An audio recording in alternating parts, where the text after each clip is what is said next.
One issue that might come up in your divorce or custody case, or separately on its own, is a domestic violence restraining order. Now, we talked about restraining orders generally in a separate video.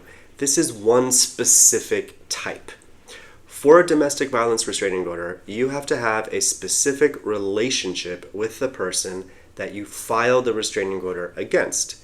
Usually a romantic relationship, or you have to be married, or somehow a blood relative of the individual you're filing against. And if you have that relationship checked, you can get this type of restraining order, which is a little bit easier to obtain than some of the other types. It can also have a very significant impact on custody.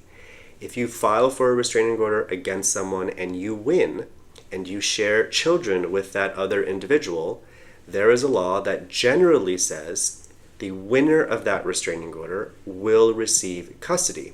Or, more specifically, if you are subject to a restraining order, if a judge decides that you committed domestic violence or abuse, there is a presumption that you cannot have joint custody in the immediate future until you do some things to overcome that.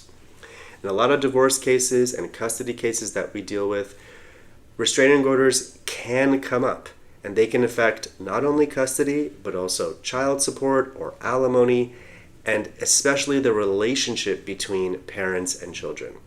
We advise everyone, whether you're asking for a restraining order or defending against a restraining order, to take them very seriously.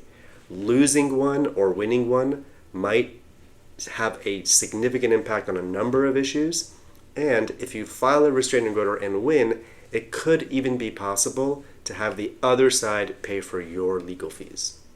In short, they can be very powerful objects, and you want to make sure that you know what you're doing and that you handle them appropriately.